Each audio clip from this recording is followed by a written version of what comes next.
pagka yung ganun. Gaya nung nabanggit natin kanina, Katekram, wala naman pong perpekto.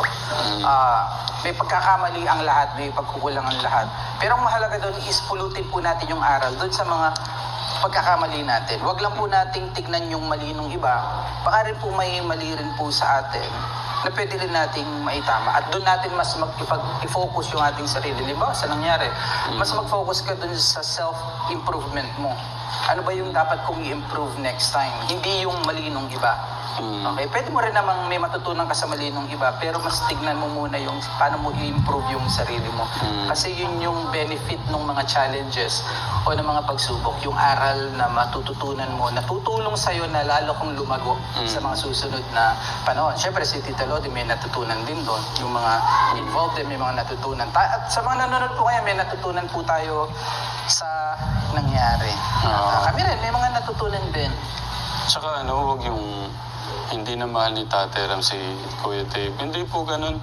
Hindi naman, siyempre lahat, din, sa lahat po na magpapamilya, huwag niyo pong ipapahigit. Huwag niyong pahigit sa iba yung pamilya niyo.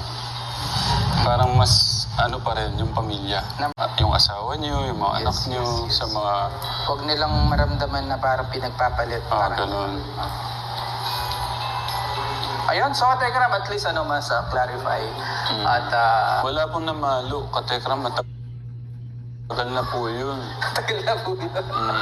At yun ay sobrang lubos na pinapasalamatan ng ating panganay at ni Kuya Luis. Yung pagpalo na yun. Pagpalo yan. Lahat naman tayo, Katekram, ng panahon natin. Opo. Naku, hindi lang Luhod. dos por dos. Luhod asin pa nga. At saka, Pero syempre nga, kasi minsan kasi, di ba sa bata, Katekram, may minsan kasi kinoconsider natin yung pagiging makakalimutan nila, yung pagiging hyper nila. tsaka sa edad nila, marami pa talaga pagkakamali. Si Tito Jun na ho yung nangangaral, hindi na po ako kasi ayaw ko na yung parang ganito. Ayan, si Tito Jun, thank you Tito Jun. Walang man, Katekram. Sa ganung paraan is makatulong ako sa'yo. Kasi syempre, sa dami man nang iniintindi mo, ay parang makabawas man lang. Yung pagmamahal sa mga pamangkin mo, habang buhay ko na pasasalamatan yung Tito Jun. Arigato.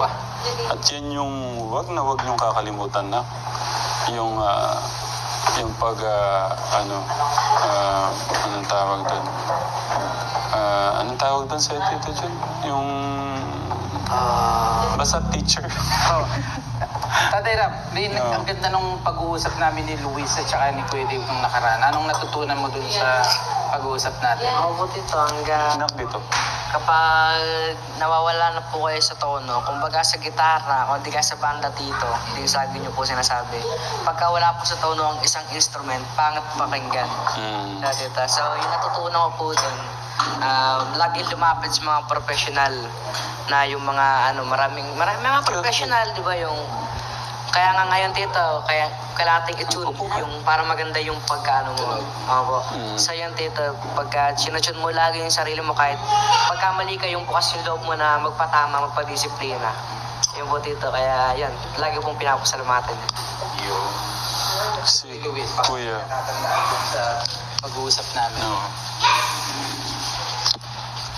Ako yung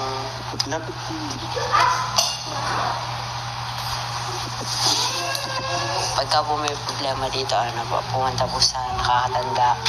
Tapos yung mga nagsasabi po na yan po yung mga nagmamahal po sa atin kasi yung mga sinasabi po nila, yun po yung nakakabuti po sa atin. At isipin natin na kapag yung gitara, di ba sa banda, pag gitara yung wala sa tono, nadadamay yung buong banda, yung tugtog nung buong banda affected. So kapag pala inaayos mo yung sarili mo, hindi lang pala sarili mo yung iniisip mo rin yung buo mong bandmates. So sa pag-aayos po natin ng ating mga sarili, iniisip natin yung pamilya natin, iniisip natin yung magulang natin, sila rin pala'y kasama doon. So napabuti ka na, kumbaga kasama doon yung family mo. So isang matalinong desisyon na kapag ang gitara mo'y wala sa tono is ipatama mo. Matalinong desisyon yun. Matalinong desisyon na kapag tayo nagkakamali, magpatama tayo, magpadisiplina tayo. Matalinong desisyon yun. Pero ang hindi matalinong desisyon, yung itinatama ka na, yeah, baby, wait lang po, no? Can you eat the food over there?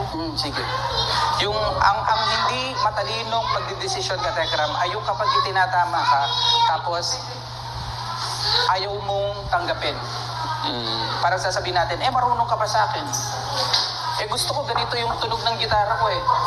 So, ibig sabihin, wala siyang concern, wala siyang pakialam sa kanyang bandmates, wala siyang pakialam kung hindi na maganda yung kanyang ginagawa. So, parang sa sarili uli natin, wala tayong pakialam kung napapahiya natin yung pamilya natin, wala tayong pakialam na napapariwara yung buhay natin. So, hindi matalinong desisyon ang hindi tayo magpatama kung wala naman talaga sa tono yung ating instrumento, kung may mali po tayong nagagawa. So, yun po yung connection na napag-aralan po namin. And huwag niyong kakalimutan yun.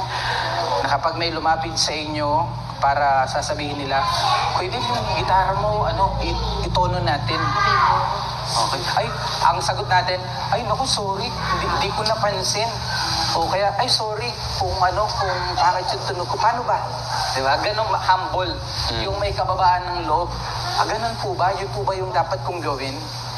Yun. Napabuti yung buong banda. So, ayun, di ba? Tatandaan nyo lagi yun. Yung disiplina ay para din sa inyo at sa mga kasama mo. Ang galing mo talaga magpaliwanag, Tito Ju. Ako, praise God. Sa Diyos ang papuri. Sa Kanya naman ang karunungan eh. Tsaka lang ka, Tekram, basta iwasan niyo pong yung makasakit ng damdamin ng iba. Kasi iba po yun. Tapos, hindi na lang po yun. Kung may kasama kayong hindi kayo napapabuti, layuan niyo po. Kasi hindi ko kayo mapapabuti doon. Pero pumili po kayo ng kung saan kayo mapapabuti para magiging payapa lahat. Magiging okay lahat, pati pakiramdam mo. Kasi lahat positive. Lahat nang gagaling sa ating Diyos. Paghugutan natin yung pagmamahal ng ating Diyos sa araw-araw po sa atin. Huwag yung kala mo galit sa iyo yung mundo. Huwag po ganun. Sayang po yung oras at Affirm natin na, yan anak, yan ang mangyayari sa iyo kapag ganito, hindi mo kinontrol yung sarili mo. Yan, nasaktan ka. Kumbaga, nasaktan na minsan, sasaktan pa natin. So, double, kumbaga, bigyan na lang natin ng diin. O kaya anak, kaya ako sinasabi na huwag kang tatakbo dyan. O kaya,